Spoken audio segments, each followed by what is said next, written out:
de banza London TV. Chaîne na biso ya sireya. Ona YouTube. Biso nyonso to s'abonner de banza de London TV. Ngoya ya biso. Gogo za information ya sire. Gogo mona Jamaïca de banza TV. Avec des Bruno original. Voilà. Original. Aïe aïe aïe de banza TV bande goto s'abonner. Boss de Bruno. Yuka komba boss. Boss de. Un Bruno T. Zéro Bruno T. Boss de Bruno. De Mbanza London TV. Oui. La comparaison n'est pas raison. C'est ma chaîne Kesenit. On se compare à nani. De Mbanza London TV, chaîne ya non aligné, yango se compare à mutute et ça musa nango yango moko as. Na kosenga bino bo s'abonner massivement na des bandes de Mbanza London TV et ça chaîne qui toque oyo beaucoup d'informations en temps réel.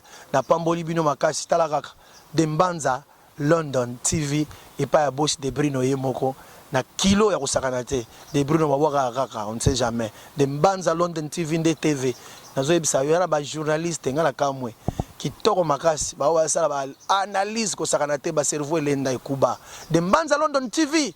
Abonnez-vous massivement, vous ne serez pas déçus. Kitoko Bouya bouya bouya kutala ah mwana mama bouya kumona de Mbanza London TV De Mbanza London TV. De Mbanza London TV avec des Bruno original. Voilà, de Mbanza London TV avec des Bruno original. Mbanza London TV. Basheri bazodale. Kota kota ndaku mama todala de Mbanza ngo. Des Bruno original. De Mbanza London TV. Chaîne na biso ya sireya. Ona YouTube. Biso nyonso to s'abonner de Banza de London. Original.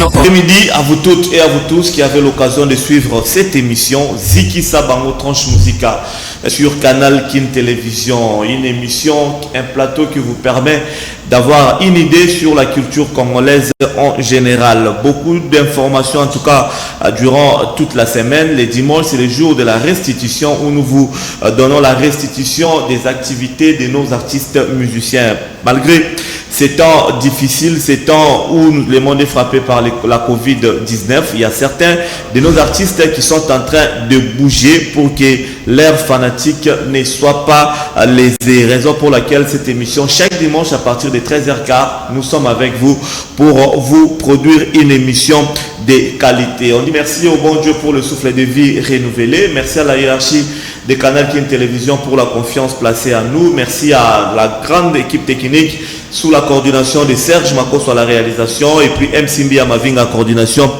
technique. Samson Ilunga, merci beaucoup sous le Mboyo.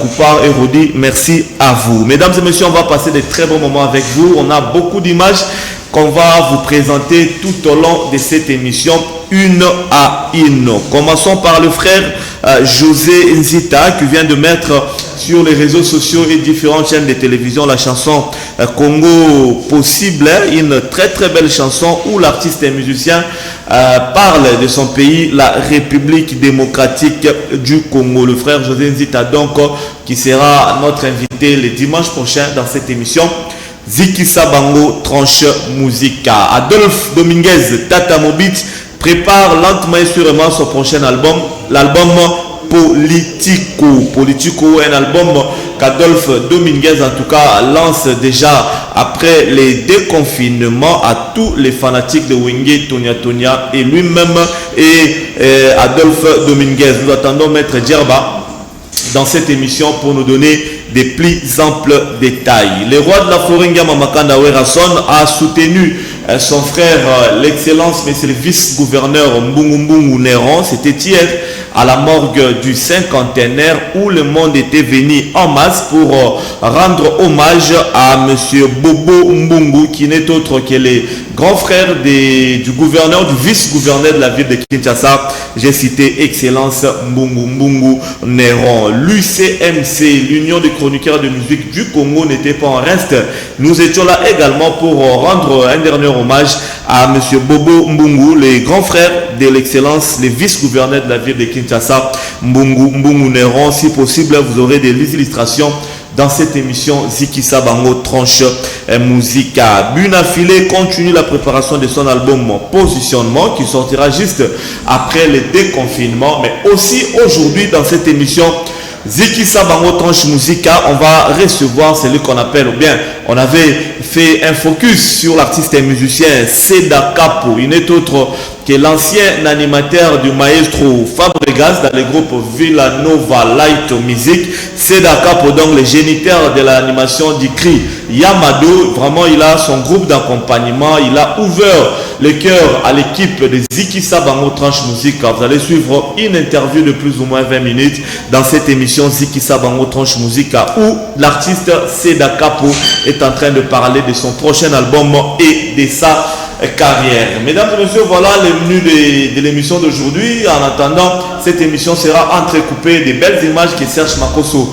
va devoir vous proposer. L'image de Ferrego, la Jésus des nuances, sur son homme acoustique 2. Vous allez suivre. On va clore notre émission avec notre invité au hasard de Jean Abisso, Archange. Bon dimanche, Archange. Bon dimanche, à Laura Fabrice. Qui m'est allé? Ouais, ça va. Ah, comme on est toujours lié à vivre à la musique, il y a Papa Wemba. Mais j'ai fait 10 avec Papa Wemba, sa trahison donc. Mamotali. Au trahi, il y a un fin de trahison. Tu as sali 10 ans, il y a maté. Si Papa Wemba qui est paiement, il faut que ça soit dans la bah tu vas avoir un esprit à bien. Faut ça dans la on vivre. Kufa qui me vive zali. Tu as pas servi Papa Wemba. Vivate. Viva te Papa Wemba. On a mis ça Papa Wemba. Et au moins pendant 10 ans qui m'a été papa si c'est mon papa le roi papa qui est mal il faut ça la comprendre que papa oui ma forme qui va jeune. Rappelons que concert au Betagina Abidjan au papa oui Makufaki yo Archange aux alagi pe na podium. Oui. Est-ce que moi il t'arrive souvent aussi à organiser jour en haut na podium n'engé zalara? Bon et à mettre mon normal pour ça mon corps ensemble ça non sort mon normal. Ouais. Alors, les loyaux, Archange, Ozo Saladin. Si vous avez l'album, tout ça déjà dans le studio. Quand tu dis tout, au salut mouvement ou bien mouvement, tout ça l'album na biso, titre na Marambotali, donc tout ça dans le studio, tout là c'est déjà chanson promotionnelle, autre aimé na frère na échappé, donc bah s'abonner bon na Congo Paris, bah on a clip na frère na zawana et puis après bah confinement. Partout quoi. Ouais. Mais Archange nous très jeune, je rappelle que ça petit dans nous très jeune. Bon qu'est-ce que c'est belé auront que côté on peut ba wenge ba quartier la terre ba nini mais comment ku posara rozala koko. Wa mambo kala. Mambo kala. Ça la soute hein. Mambo kala vida kala. O longo qui ne sou chez ba na ça dit ça papa o mala longo na sou papa o mapona ke chez bat. Mais boulot là soit papa il faut démontrer en bah tu vas comprendre na ke sur côté mo na sali 10 ans na âge na zala na ça na tani donc eruyu faut ça maka donc marambo wana okende so ki wa toi mambo kala ça la dessous. Mais tu as remarqué moi silence c'est belé pas na wa mais na suite na suite temps vraiment à travailler na zaki précédé au moni ke biso clavier voilà musique to so problème munene bokende musala président na bino akoyi nzamba bengiye et singa faut que soit temps. Si vous le roi dormi presque à la fin, il y a un to bandi promotion. Bandi promotion, album Olobi et Talinani. Makambetali nini. Cheko Limbambu, Makambetali nini, Cheko Limbambu. Makambetali, ils ont un domaine tout, les londo ya minga na plateau no. Ah, ils ont Makambetali. Les lo seconde papa na biso ma alo spea sonam aki. Makambetali. Papa Wembaza denga na zo sa makamulanga. Ils ont Makambetali. Les autres là la domaine tout. Ouais. Donc clique ça déjà basta mouvement ça déjà donc art musique ça déjà donc après ba confinement ba ozoa place to ba no répéter pas trésor isa na mola wana na ba jerimba la banano pour tout ba ebi donc kala mingité ba sepé là quoi. Mais qu'est-ce que toi quand tu retiens de Papa Wemba? La 10 ans ça le pembe belé ba technique à voir et puis humble quoi. Rappelons que ce papa Mbalinga qui mingi ici c'est à cause de la voix, mais c'est vrai que er okufi na la chroniqueur ba te belé ba senga ki Archange azalakaka na viva la musique au déceva ba te belé Archange. Na monera papa zate bo ba o ba le ngwa vanga. Non, na sens que bato balingi yo, c'est-à-dire bato balingi yo mingi pona voir yo fa zala nanu na vivre la musique. Nazo défendre papa Wemba na ko na nga bato se ba moni nga ba mona mama papa Wemba. Donc c'est ça. Betelo mona papa. Ozali nano na motema. Ozali kaka nesika ebetisaka ngo. Liwali poni moto te la vizali limanda betika komi lela kango talanga ya moto na linga kayo na yo ye na yemba lingo Junior Abusa na pango sayo mai na miso na yo ye bolingo nanga c'est ça. Mususu. Oyo ninyo salinga. Opakolinga soni na miso bato. Twisa ilofoe. Pasi nanga na loembo. Bato tu basikinga. Oyo ninyo salinga yo. Obimisinga yuma na miswa bato Roger Masamba pasi nanga na loembo bato tu basikinga tala okokisinga na kimpwaka mama yeba c'est ça. Remplacer le point. Mirai blende ya motema nanga Rosaï oya susi ekokaka te kopexi kloti ya metal ya amu nanga Maria Rosa nalela ya marosa natandeli yo maputa mama N'espace motema nanga mobimba défilé posa Mr. Misamo nanga Mega mazone na sombeli yo cheval blanc Pe couronne ya olo ulata mokili emona mota konveka motema nanga Eli balango papa wa Roma benisao Eli balango papa wa Roma benisao Akashika liboso ya bakristo ya mokili mobimba maroza mama ya bana mama ya bana kadishinyo na jo maroza Vivier l'enfant on est gros. En tout cas, Archange, félicitations. Merci mon fils.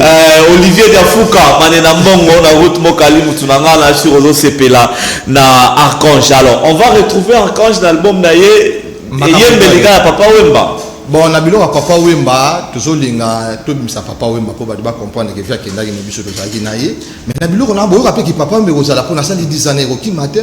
Donc tellement na bilo on est trop broyo comme moi qui manda, moi qui Papa Wemba, moi qui Debaba, moi qui Archange, moi qui Papa Ivoloko, c'est ça. Wemba rappelle qui manda. Mais il m'appelle qui mais manda chante, na travaille à payer. Mais tant que ya manda chante ça c'est bien. Ibrahim Chamalengo Lini sanga ina kole la papa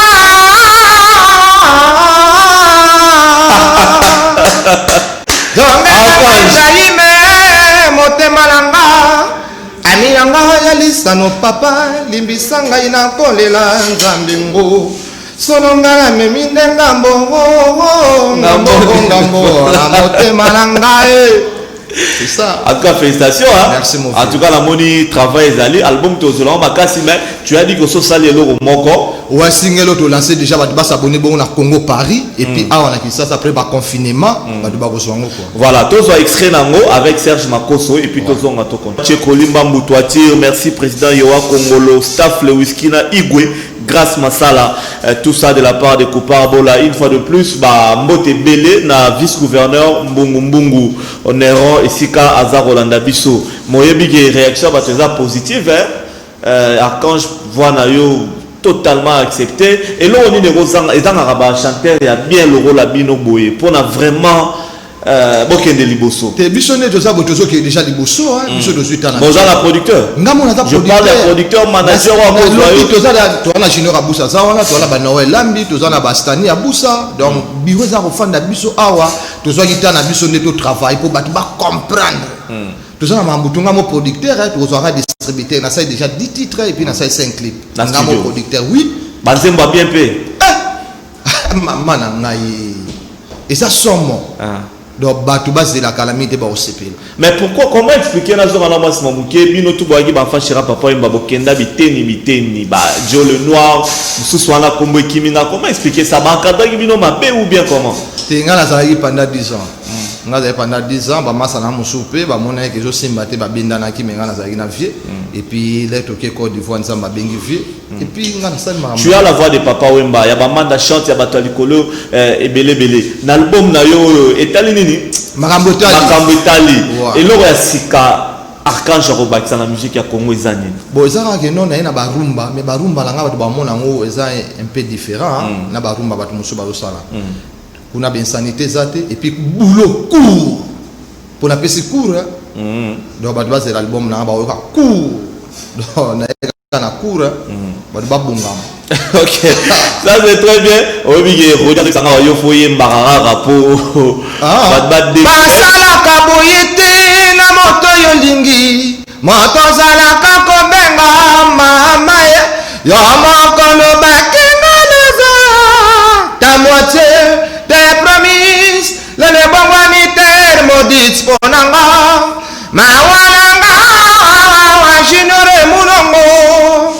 Sur 100% ya bolingo chéri fallait la pesa la moitié na mikosa mina bolingo na yo tala ndenge na plonger na piscine zanga mai mais c'est Sarah o efface ba prendre ba bon souvenir na ngala motema na yora na zondi mati Alexis Tamba o changer ba couleur lokola caméléa wapi bolingo ngo tambola papa mon amour. En tout cas au Blasika wa biloko sika wana za ba biloko za na kati album Makambo Etali en tout cas batu babonga.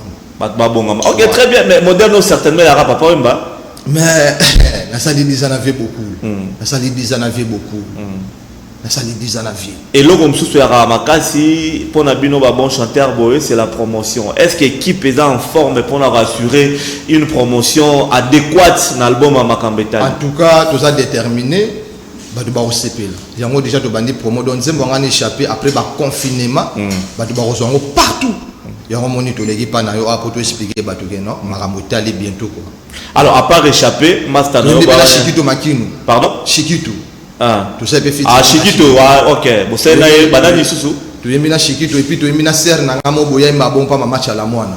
Boss Bosombo. OK. Yebe tu yemina do tu ana 3 featuring wana et puis après wana ndé ba do besoin intégralité album mikolo do ana ba singa do ba do ba jouer déjà livre les barons et puis bah reçoit générique na biso et puis bah reçoit rumba auto minga Chiquito papi les autres choluka et ko bima pe kalaté puis on a reçoit générique bah sur Alexis Tamboyo et puis après on a des besoin intégralité. OK, avant dernière question sous l'avant dernière question avant que tout suite émission na biso ba jeune ba bimé belé le rôle yo ils sont nombreux na autant ba combo ba bina filé ba vibrator ba robine ba belé yo ko se situer wapi na nyonso wana te nga moni ba tuto tango na to ansela mon côté nga la clave va la musique donc ba to base la na clave ba massa tout ba bimsi ba bilongo na ba félicitations et puis courage et puis merci ba bina filé ça va ba vibrator piana ba Robino ba massa na ba wata ba fa siko base la clave va la musique ba yoka ba tonto oyo quoi bientôt Makambo Etali lelo ba rolo ba ke yondo osimbi pende tandar ya viva la musique après papa na lobi bongo na kosi po ba patcher pe ba na studio ba Joe de Noir pe ba na studio ba Bendo Son viva la musique pe na studio do ba to ba pesa biso chance clave viva la musique pour to qui problème ba c'est la scoto bimé c'est puis ba juger biso. Voilà, merci beaucoup dans la franc parler salut biso bien tu remis pratiquement Nasuka yon to a invité na biso ya Zikisa ba otanche musique lelo Archange message na ya Suka na ba fanatique na yo ba Rolanda yo oyo ba sepeli na belle voix na yo na plateau na biso ya Zikisa bango ba programme nyonso ya Archange ce qui est possible numéro de téléphone et aux ala bien. En tout cas toujours senga merci na ba fanatique nanga et puis ba fanatique à Papa Wemba na bi ke bona souci ya trop ekeri biberon bazulu bandibu bana poto bwana souci banda papa kenda bozomona ondele neti sikonga na zawana donc bientôt makambo tali ezobima na lancer nzembo nanga to emena frère nangi chapé bo s'abonner bon na Congo Paris bokomona clip anga na frère nangi zawana et puis après ba confinement ba comprendre to senga merci na Junior Aboussa, to sengi merci na Paolo Di Capen, to sengi merci na Gimoke Mikado le boss, Gimoke Mikado le boss, Natama Lales, Norani Tumba, le grand Panzou, Sekina et puis Badjo, Jerimba la Christian Sila, Adolungu 0049, Vianney Kande, Teddy Mputu, Jansi Lucy, Jivin Kinzonzi, Batutu Obalinga Karkash, bientôt Marambotal, et puis mes condoléances na Mutunanga, Bichechungo Bila, Zama Ele Baosalochi, et puis mes condoléances na famille Mayalos. Voilà. Merci. Numéro, on repère ça. Numéro on a vu ça, plus 243 82 18 670 65. 82 18 670 65. Ce babengi barozoa super tonton Archange Péblé. Merci beaucoup Archange, il y a eu plaisir à Oyambayo. Je crois qu'il est dans Balasokate. Il vous tourne tout le temps dans WhatsApp. Prochainement, c'est Laura Mobimba, Naba musicien, pour nous préparer album Makambo Etali. Et puis Bosse Bondo. Bosse Bondo. Viens merci na Otozo Sala pour la petite. Voilà. Merci beaucoup mesdames et messieurs. Nous sommes arrivés à la fin. Merci à Koupar Bola, Rodin Wadjo, MCMB Amavinga, Soulemboyo, Serge Nkoulou, Joël Pembele, Yagi Poutou, chef d'antenne, Serge Makoso à la réalisation. La rediffusion, ça sera demain lundi à partir de 13h45. Entre-temps, je vous retrouve le dimanche prochain avec un nouveau numéro de votre émission Ziki Sabango. Yembaranayo Makoso. Mwasi kitoko santen zete asekoya bando kende santen angelanda yo natikala kaka poso papa na banda panza souvenir de banza London TV chaîne na biso ya sireya ona YouTube biso nyonso to s'abonner de banza de London TV ngoya ya biso Bogo sabe information ya sire Bogo mona Jamaïca de Banza TV avec des Bruno original. Voilà. Original. Aïe aïe aïe de Banza TV bande goto s'abonner. Boss de Bruno. Yuka komba boss de un Bruno T. 0 Bruno T. Boss de Bruno. Dembanza London TV. Oui. La comparaison n'est pas raison. C'est ma chaîne Kesenit. On se compare na nani. Dembanza London TV, chaîne ya non aligné, yango se compare na mutute esa musana ngo yango moko as. Na kosenga bino bo s'abonner massivement na de bandes Dembanza London TV, esa chaîne qui toque oyo boko za information en temps réel. Na pamboli bino makasi talaka Dembanza London TV et pas à boss de Bruno Yemoko na kilo ya kosakanate de Bruno mabwaka kaka on ne sait jamais de Mbanza London TV nde TV nazo ebisa yo na ba journaliste ngala kamwe kitoko makasi ba wa sala ba analyse kosakanate ba cerveau elenda ekuba de Mbanza London TV. Abonnez-vous massivement, vous ne serez pas déçus. Kitoko Bouya kutala mwana mama bouya kumona Dembanza London TV Dembanza London TV. Dembanza London TV avec des Bruno original. Voilà, Dembanza London TV avec des Bruno original. Dembanza London TV. Basheri bazotale. Kota ndaku mama totala Dembanza ngo. Des Bruno original. Dembanza London TV. Chaîne na biso ya sireya. Ona YouTube. Biso nyonso to s'abonner. Dembanza de London original. Des Bruno